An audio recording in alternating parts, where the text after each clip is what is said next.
नरम उत्तमम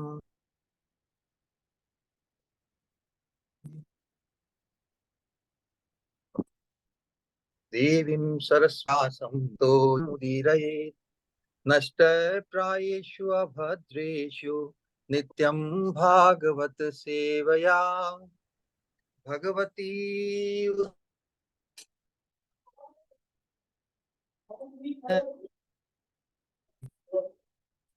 भवती नष्ट परम धर्म जो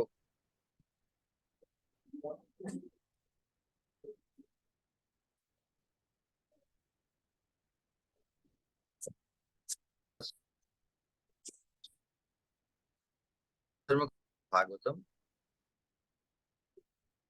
चैतन्य महाप्रभु द्वारा अनुमोदित हमारी जो प्रणाली है या गुरु परंपरा है और चैतन्य महाप्रभु के मनोभिष्ट रूप जो कृष्ण प्रेम जो परम पुरुषार्थ है श्रीमद् भागवतम के आधार पर उस कृष्ण प्रेम का जो परम सोपान रूप श्री राधा दास्यम राधा दास्यम जो कि परम सौभाग्य को हम जैसे पतिततम जीवों के लिए भी उपलब्ध कराने की मनसा लेकर मनोभिष्ट लेकर भगवान श्री चैतन्य महाप्रभु अवतरित हुए। इसलिए जो चैतन्य महाप्रभु की महावदान्यता से जो परिचित हो जाता है तो भगवान जो परम कृपा करके जो जीव जगत को देने का संकल्प लेके आते हैं तो इस महाप्रभु के अवतरण की एक विशेषता यही है कि महाप्रभु ने केवल इस कृपा उनकी जो कृपा धारा को कोई स्वीकार करने की इच्छा करे बस ये कृपा धारा हमें कि जितना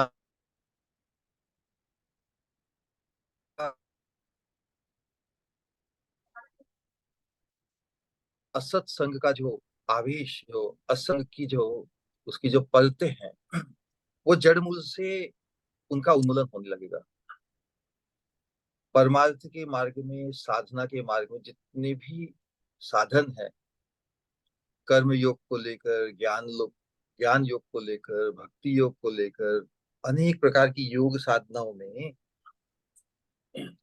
जो विधि निषेध का जो वर्णन किया है शास्त्र में आधार वही है कि स्मर्तव्य सततम विष्णु विस्मर्तव्यो न जातुचित किसी तरह भगवान का स्मरण सतत बना रहे।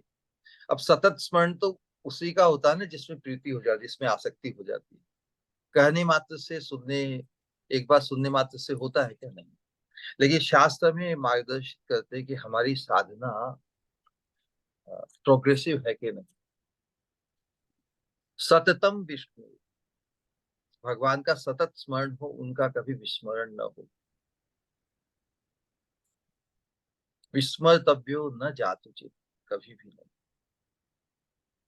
सर्व सर्वे विधि निषेधाशु सब विधियां मतलब पालनीय और निषेध मतलब त्याज्य।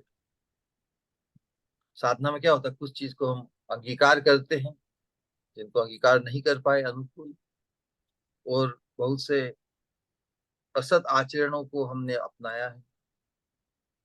कर्मणा मनसा वाचा असद विचार असद वाणी असद व्यवहार उनको त्याग करना है। सर्वे विधि निषेधाशु एतयोर एव किंकर तो ये जो दो सिद्धांत है इनकी ही सेवा इनको ही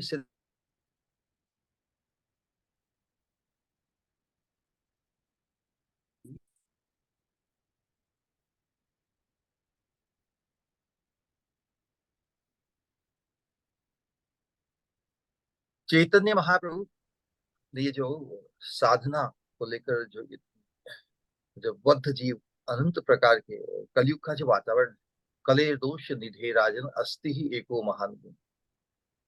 एक महान गुण है कि भाई इस संकीर्तन रूपी कृपा धारा को हम अंगीकार करें लेकिन उस कृपा धारा से संलग्न होकर भी कृपाधारा को अंगीकार तो किया, लेकिन महाप्रभु जो देने आए हैं उसे यदि हम उसके प्रति हमारी जागृति, उसके प्रति हमारा फैसिनेशन जागृत नहीं होता, तो हम कृपाधारा से संलग्न होकर भी अधूरा लाभ ही प्राप्त करेंगे, पूर्ण लाभ से संपन्न नहीं हो सकते। हम किस प्रकार पूर्णता की तरफ बढ़े। बहुत बार लोक लोक में कहावत होती है कि भाई, good beginning is half success. और अनंत काल से अनंत जन्मों में हमने हाफ सक्सेस पे ही अपना समाधान पा लिया, तृप्ति हो गई है, संतोष धारण कर लिया। लेकिन इस मार्ग में संतोष तो बहुत विपरीत फल देने वाला है, क्योंकि पारमार्थी को जो प्रेम भक्ति की जो धारा है वो स्टेटिक नहीं हो सकती। स्टेटिक माह एक्सटेटिक भव, ये हमारा सूत्र है इस प्रेम भक्ति मार्ग की धारा का जो सूत्र है। स्टेटिक माह, हम स्टेटिक मतलब एक जगह बस संतोष धारण करके बैठ गए कि जितना हुआ उतना ठीक है, उतना ये साधना का जब आवेश जब प्रबल होता है किसी साधक में, तब सोचता है कि मैं तो औरों से बहुत उन्नत हूँ, श्रेष्ठ हूँ। तो अपनी श्रेष्ठता का, अपनी योग्यता का किंचित गुमान विचिन किंचित विचार भी उसे स्टेटिक बना देगा। उस समय मैं सबसे आगे हूँ, मुझे और किससे आगे जाना है। अपने माहौल में, अपने इर्द गिर्द साधकों के बीच में यदि कोई अपनी श्रेष्ठता का विचार यदि उसे आता है,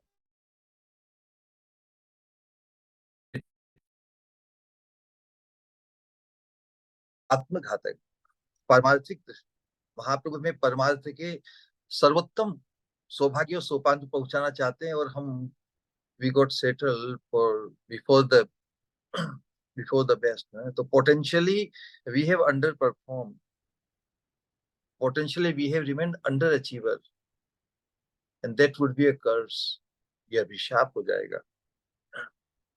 इसलिए बार बार हम एक ही बात को अपने आप को समझाने का प्रयास करते हैं, जिससे जो जितने भी असत आवेश है जो हमें घेरे हुए हैं, सूक्ष्म रूप से, स्थूल रूप से, जैसे भी उनके प्रति टोक होती रहे, चोट होती रहे उन पर, और हम दिव्य चेतना में जो प्रतिष्ठित है उन महत्पुरुषों का संग लाभ करके ही वो जो मुक्त अवस्था को प्राप्त है संसार के आवेश को लेकर, और जो दिव्य आवेश, तीव्रेण भक्ति योगिन, भक्तियों का तीव्र आवेश, प्रगतिशील आवेश, एक्सटेटिक भव।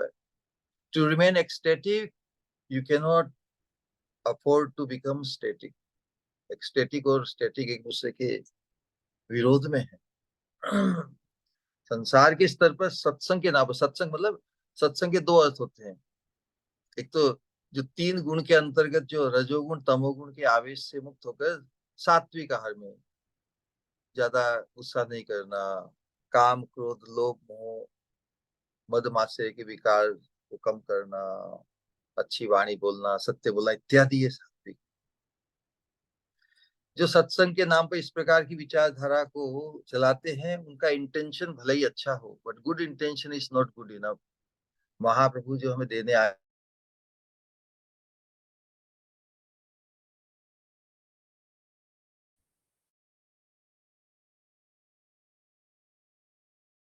जब हम यथार्थ में परिचित हो जाए, रोमांच होगा कि हम उसके अतिरिक्त और कुछ चाहेंगे ही नहीं, चाह सकेंगे ही नहीं। उस अवस्था को हम सबको उपलब्ध करना है। It is within our human potential. इस बात को हम बार बार बार करते हैं। ये जो सत्संग है महाप्रभु की कृपा धारा का, ये इतना एकांतिक हमें बना देगा। अनेक प्रकार की भ्रांतियां, बहुत बार हम सत्संग के नाम पर बहुत कुछ सुनते हैं, अच्छा लगता है। प्राय ऐसा ही होता है कि जो अधर्म में फंसा हुआ है व्यक्ति, वो धर्म को अंगीकार करता है, फिर धर्म में फंस जाता है। क्या अच्छा बन गया ना। अधर्म मतलब खराब, रजोगुण तमोगुण वो अधर्म है, सत्वगुण धर्म है। लेकिन हमें तो सत्वगुण से भी ऊपर उठना है ना। हमें तो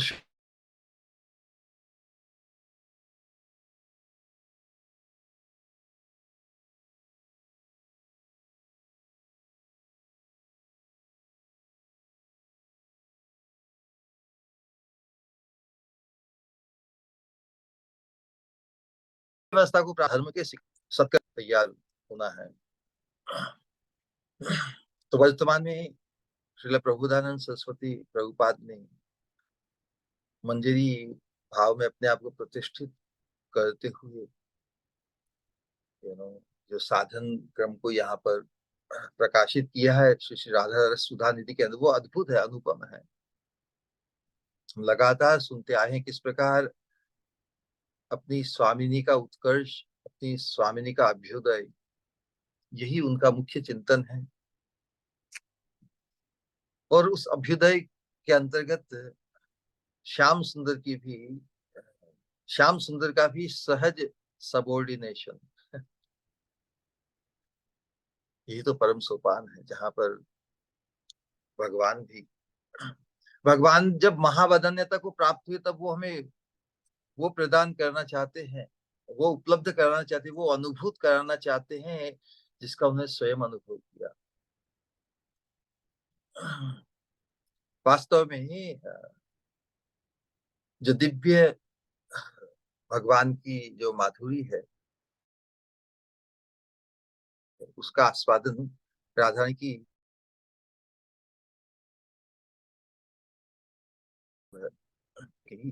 उत्कृष्टतम परम आनंद स्वरूप के अनुरूप भगवान का स्वरूप ही उज्जवल रस है। तो उज्जवल रस के अंतर्गत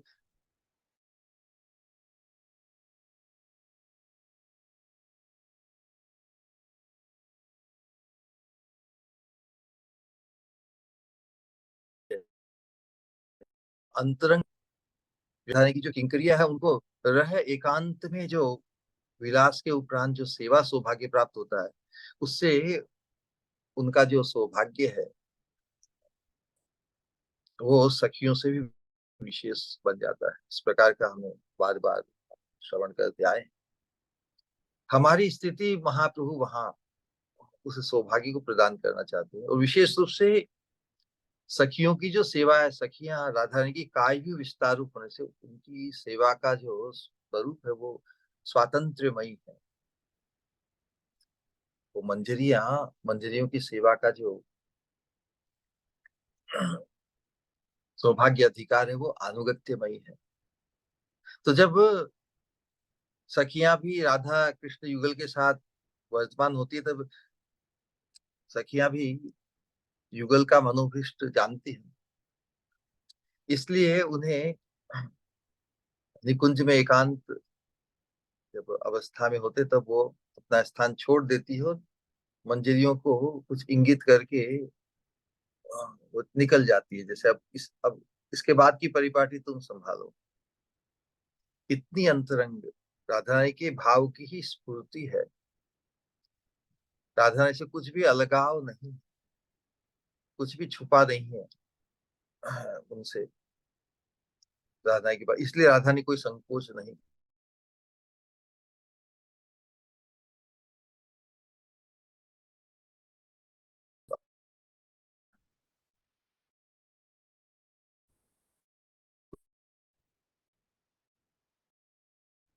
कि इस प्रकार का सौभाग्य, इस सौभाग्य का उजागर वो उजागर किया महाप्रभु ने, हम उस सौभाग्य की तरफ आगे बढ़ रहे हैं। पिछले श्लोक में विशेष रूप से हमने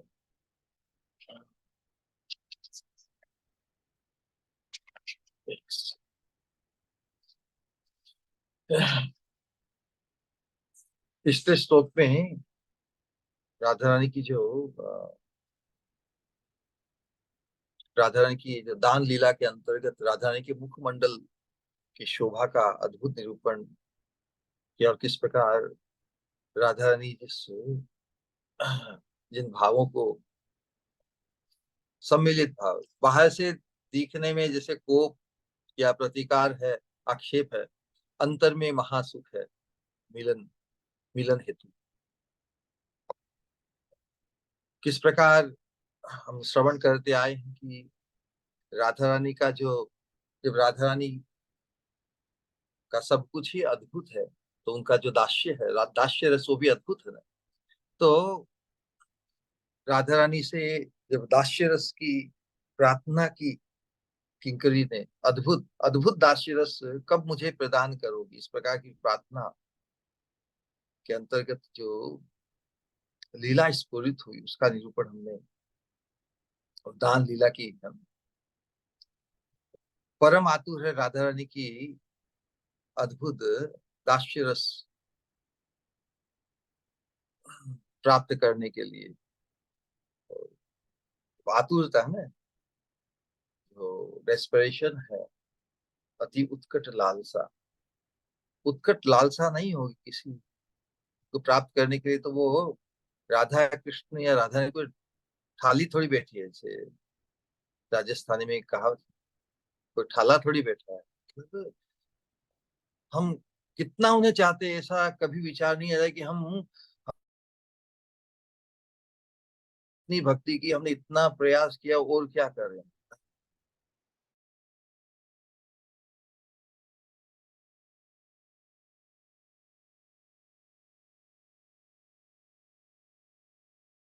कि करने को नहीं होता, फिर भी एक वो क्या है, इस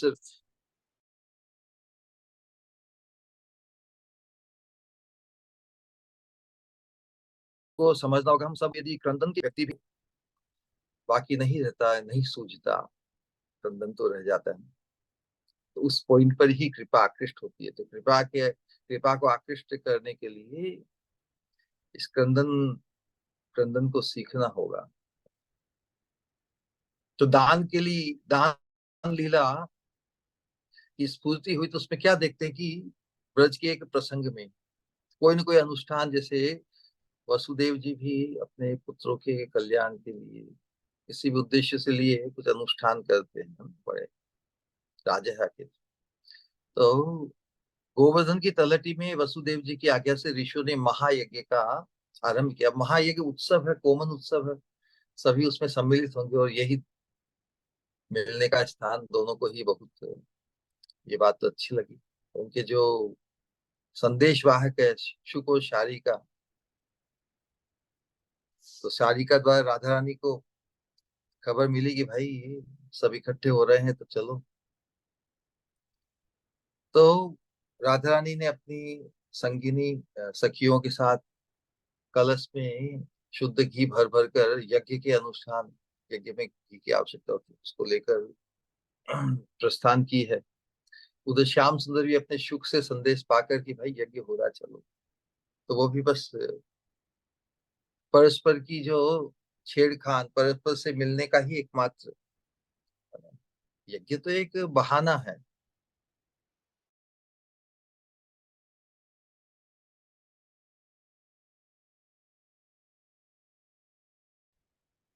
तो श्याम ने राधा रानी से चार आंख होगी उसी उद्देश्य को सिद्ध करने के लिए।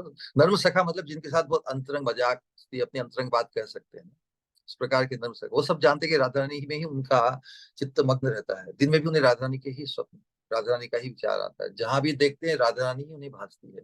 कमल को देखते तो भी राधा रानी, चांद को देखते तो भी राधा रानी, जानते हैं।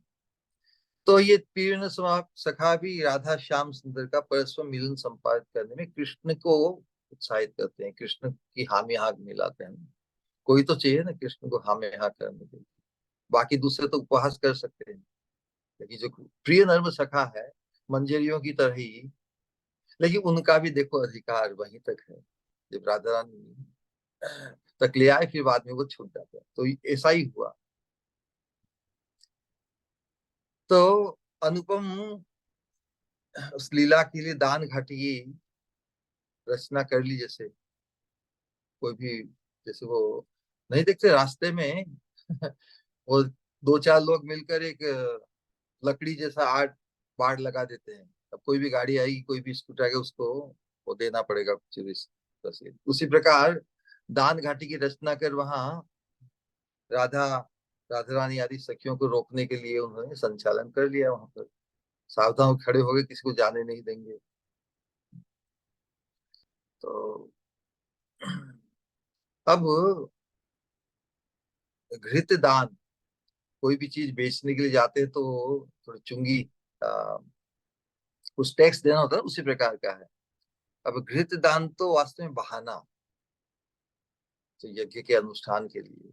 वास्तव में जो मुख्य उद्देश्य था अपने प्राण वल्लभ को के दर्शन, तो प्राण वल्लभ के दर्शन भी खुलेआम तो नहीं, इसलिए कुछ जो अपना स्वभाव है, कुछ न कुछ एक व्यवहार कैसे आगे बढ़ेगा, कुछ न कुछ अटकाना है।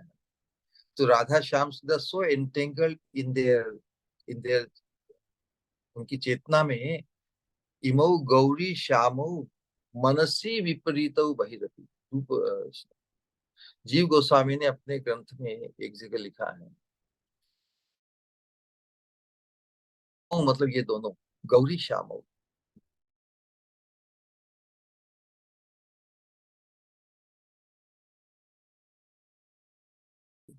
श्यामौ मनसी तो बहिरति, मन में तो एक दूसरे पर रहते ही है। बहिरपी, बहिर्भी वही प्रकाशित है, एक दूसरे के रंग के वस्त्र धारण करते हैं। स्फुरत तत्त, स्मृति में दोष के कारण पूरा श्लोक याद नहीं, लेकिन श्लोक का भावार्थ, सकोपी, कोई विचित्र प्रेम का जो भाव है, स्फुरत अपी बहिरपी,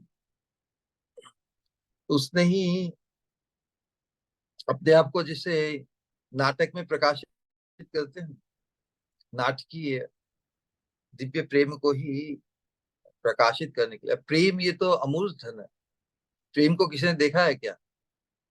लेकिन जब प्रेम को जो हृदय में धारण करते हैं, परस्पर के प्रेम को व्यक्त करने के लिए मूर्ति तो चाहिए, प्रेमी तभी कहलाते हैं। जो प्रेम से संपन्न उसे प्रेमी कहते हैं। उसी प्रकार राधा श्याम सुंदर परस्पर के प्रति प्रेम से इतने संपन्न है कि प्रेम ने ही अपनी ख्याति, अपनी महिमा प्रकाशित करने के लिए अपने आप को इन दो रूपों में व्यक्त कर दिया। बहुत बढ़िया वर्णन है। तो उसी प्रकार यहाँ पर जो मिलन माधुरी, दे आर सो एंटेंगल, किसी प्रकार किसी बहाने बस सब, क्योंकि कुछ घटना ऐसी है ना कि उनको एकांत में, एकांत जो मिलन संपादित होगा तो उसमें सखियां भी छोड़ देगी संग, प्रिय नर्म सखा भी छोड़ देंगे, तो कुछ ना कुछ तो होगा ही ना। इट्स नॉट, उसने कोई ना कुछ दोषारोपण होना आवश्यक है, कुछ ना कुछ वो कहते हैं इम्प्लीकेशन। तो इम्प्लीकेशन को देखकर प्रिय नर्म सखा भी छोड़ देंगे संग, सखियां भी उसके बहाने।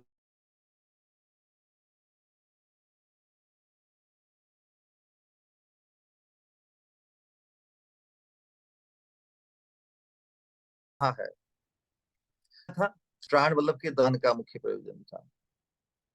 तो जब राधा रानी सामने आ गई, वहां पहुंचते ही प्रिय नर्म सखा तो वहां से खिसक गए। श्याम सुंदर ने राधा रानी को जैसे उनका पल्लू पकड़ लिया, हाथ पकड़ लिया, और मांगने लगे दान, कि चलो दान दो, और मैं बहुत दिनों से देख रहा हूँ कि हर रोज इतना बड़ा सामान तुम मेरे क्षेत्र में तुम प्रवेश करती हो, दान नहीं देती, तो आज तो पूरी पेनल्टी के साथ लेंगे दान। तो दूसरी सखियां भी जब राधा श्याम परस्पर उलझ गए तो जानबूझ के इधर उधर हो गई, अथवा तो कहें कि श्याम सुंदर ने दान जो मांगा वो बड़ा विचित्र था। कहा कि तुम्हारे यौवन का दान दो।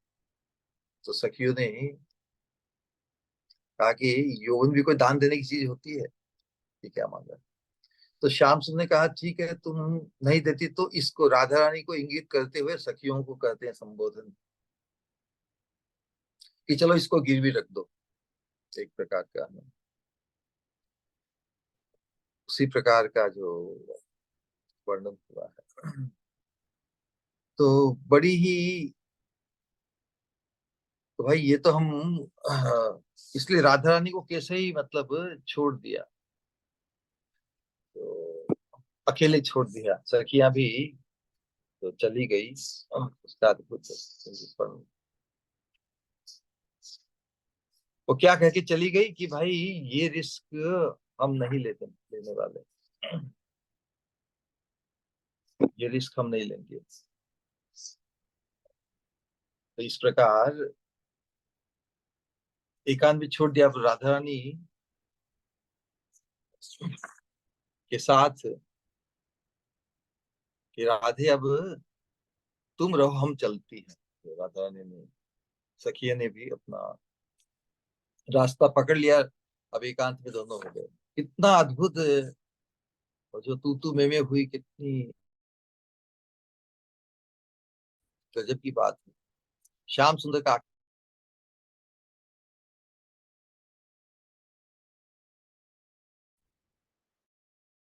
श्याम को प्रकाशित किया तो उसे अच्छा करी हो, और तुम इतनी चोरी करती हो, तुम वन मार्ग से निकलते ही गुप्त रूप से ये घी दूध दही ले जाती हो, वो इतनी शर्ता, चोरी सीना चोरी।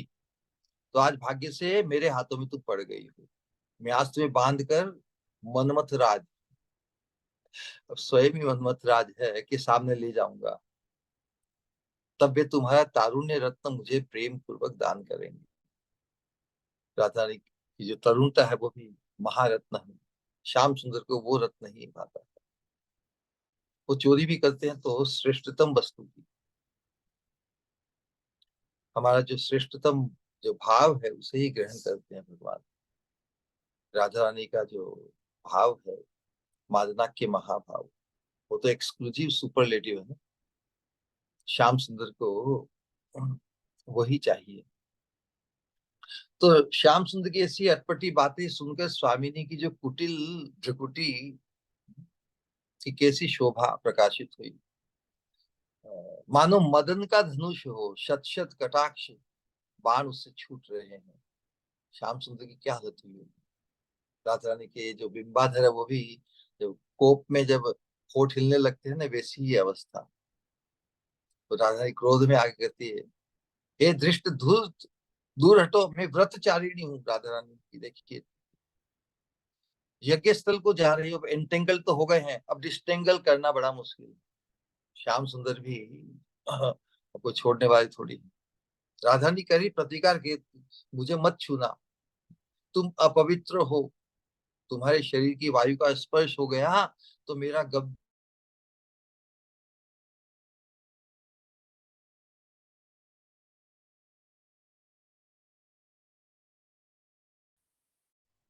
हो सकती है। यही तो आनंद है, यही तो श्रवण करके राधा ने कितना ही प्रतिकार करे, श्याम सुंदर अपने मनोरथ को पूर्ण करेंगे ही। और स्वामिनी वास्तव में उस रोमांच और उन्मादना वर्धित करते हुए श्याम सुंदर के साथ जो विलसित होती है, उसमें श्याम सुंदर का आनंद परम बढ़ जाता है। तो श्याम सुंदर अधिक से अधिक आनंदित हो, यही तो राधा रानी का प्रयोजन है, मनसा है। उस मनसा को श्याम सुंदर के अत्यानंद को उपलब्ध कराने के लिए ही इस प्रकार के हाव भाव और एटीट्यूड राधा ने प्रकट करती, जो श्याम सुंदर को बहुत भाता है।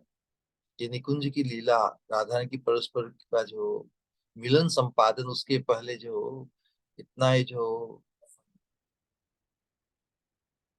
विचित्र व्यवहार है, वास्तव में इसमें कुछ भी अनुचित नहीं। ये युगल जोड़ी ऐसी ही है। उनको जो कुछ भी करना, परस्पर ही लड़ना झगड़ना, कुपित होना, प्रतिकार करना, इनसे ही भाता है। इतना विरोध हो किसी के प्रति, इतना यदि प्रतिकार हो, तो उस व्यक्ति से कुछ लेन देन नहीं होना चाहिए ना, उनसे ही लेन देन है, ये समझना होगा।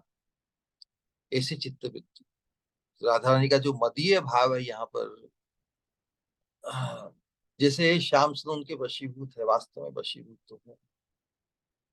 उन्होंने भी अपना दिल श्याम सुंदर को दे दिया, श्याम सुंदर चुरा लिया उनकी। लेकिन श्याम सुंदर भी राधा रानी की इन अदाओं पे और अधिक प्यार आता है। जो बहुत ये जो जितने भी संसार के स्तर पर के जो गीत संगीत होते हैं, वास्तव में उनका मूल आधार तो राधा कृष्ण की ही चिन्मय लीलाएं हैं। तो दान के लिए भगवान जबरदस्ती करते हैं कि यौवन दान कर जाओ। वही प्रतिकार को यौवन को दान देने की, यौवन कोई यौवन तो अमूर्त है ना। किसी व्यक्ति में जब वो प्रकाशित होता है, वो मूर्त होता है। यौवन अपने आप पे तो अमूर्त है, इसलिए दिया नहीं जाए, इसलिए खुद को, खुद के देह को ही देना पड़ेगा ना, इसलिए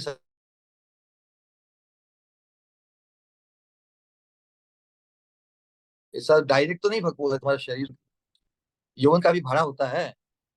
तो कहने का तात्पर्य है, जब राधा रानी प्रणय को, उनका मुख लाल लाल हो रहा है, वदन की कैसी शोभा है, उस शोभा को एक अद्भुत ढंग से जो राधा रानी में कोप कोप देखकर श्याम सुंदरी थोड़े और उनका कौतुक बढ़ा, अच्छा मुझे भय दिखा रही है। तो राधा रानी के वदन की कैसे सुंदर, उसका वर्णन जो उदाहरण दिया है एग्जाम्पल, कि जैसे पतले वस्त्र में गुलाब के फूल ढक दिए हो ना, गुलाब का फूल तो तो बाहर वो रक्तता प्रकाशित होती है ना, तो उस रक्तता की तुलना क्रोध से की है। तो बाहर में राधा रानी क्रोध, अवज्ञा, अनादर, प्रतिकार, विरोध, फिर भी लेकिन भीतर में आकांक्षा है, अभिलाषा है। इस प्रकार के एक साथ दो विपरीत भावों का संगम, राधा की मुख छवि, अंग छवि, सभी से उनकी युवती होने के कारण नव यौवना, सौंदर्य माधुरी, यौवन माधुर्य,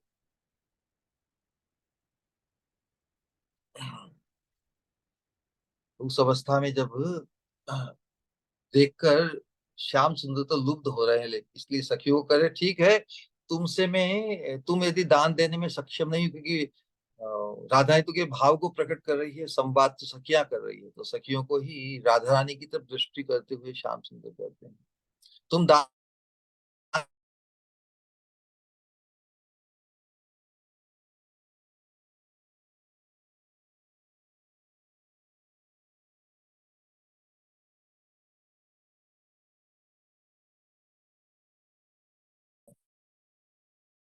के बदले में इनको ही गिरवी जैसे रख दो, ये तुम्हारी मजाल यही कहती है कि हम तुम्हारी कोई बिकी हुई दासियां थोड़ी, जैसे राजा की बहुत सी दासियां होती है ना, और बहुत सी, हम तुम्हें बिकी हुई दासियां थोड़ी है, राधा रानी तो राजकुमारी है, कीर्तिदा सुंदरी, और वृषभानु महाराज की लाडली दुलारी है, बहुत महिमा है राधा रानी। हम तुम्हारी को कृत दासियां थोड़ी है। दूसरी होगी राधा रानी का चंद्रावली, पद्मा सेव्या नहीं है, जो मन आए कहो वो तुम्हें मान जाएगी। राधा रानी का जो स्वरूप है, स्वभाव है, कौन सा है? मदीय भाव है।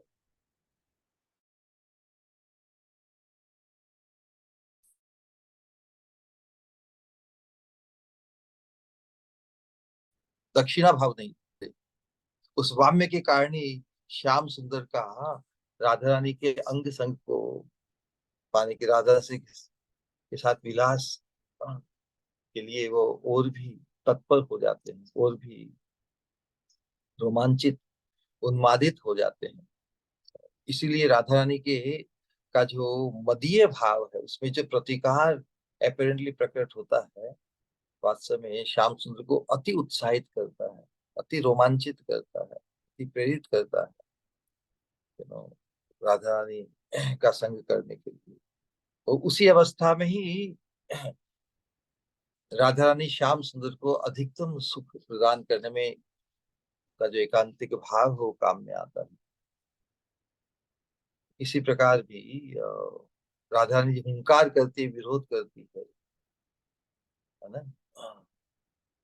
राधा रानी चल रही है, सखियों ने जब उनका साथ छोड़ने पर कहा ठीक है कि तुम, अब इस चक्कर में हम नहीं पड़ेंगे, क्योंकि श्याम सुंदर का एकांतिक अब आकर्षण राधा रानी में ही हो गया। जब राधा रानी होती है तब उनके ध्यान को और कोई नहीं खींचता, विचलित नहीं करता। तो एकांत में जब छोड़ देती है राधा रानी को, और कहती, राधा रानी को ही कहती राधे अब है, तब क्या,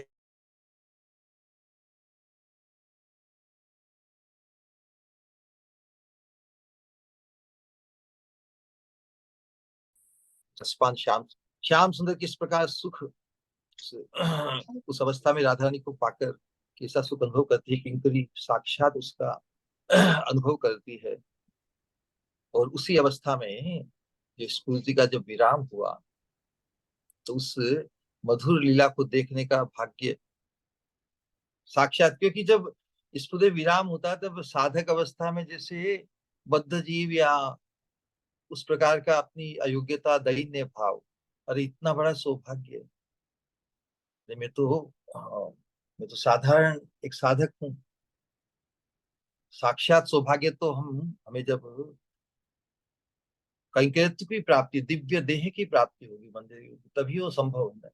तो वर्तमान में साधक आवेश में प्रभुदानंद सरस्वती करते हैं, अरे वो साक्षात उस लीला को देखने का भाग्य तो कब होगा मालूम नहीं, लेकिन उसकी वो माधुरी मेरे स्मृति पथ पर, मेरी स्मृति में उदित हो, यही यही प्रार्थना को व्यक्त किया था। तो उसके बाद में जो अ,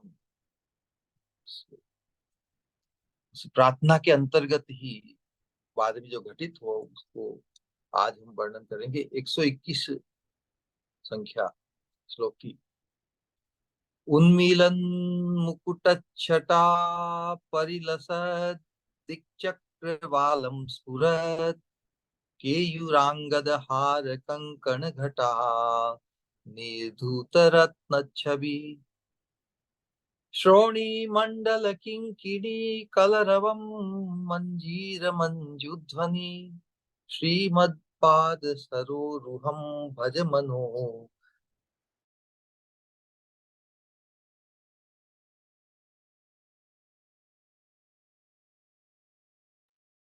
प्रणाम श्री गुरु। माफी चाहूंगी बीच में बोलने के लिए। श्री गुरु, वीडियो बहुत बीच बीच में स्टॉप हो रहा है।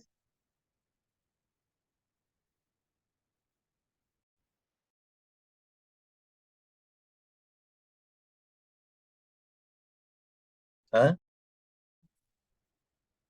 बीच बीच में बहुत रुक बीच जा रहा है। हाफ मतलब हाफ सेकंड के लिए, हाफ मिनट के लिए। में वीडियो रुक जाए तो वीडियो को क्लोज ही कर दें बेटर। नहीं, वीडियो भी रुक जाता है श्री गुरु, और आवाज भी नहीं आती है। Okay, how is that? एक से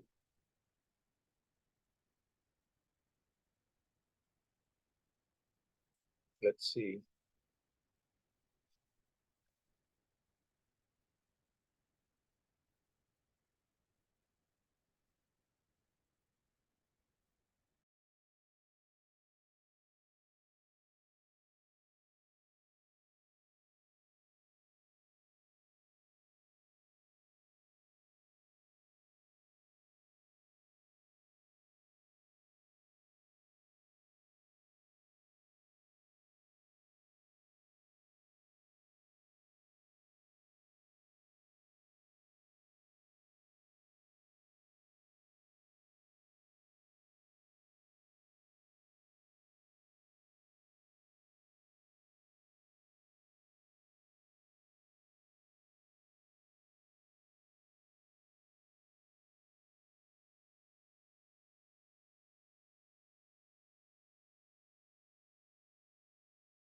तो तो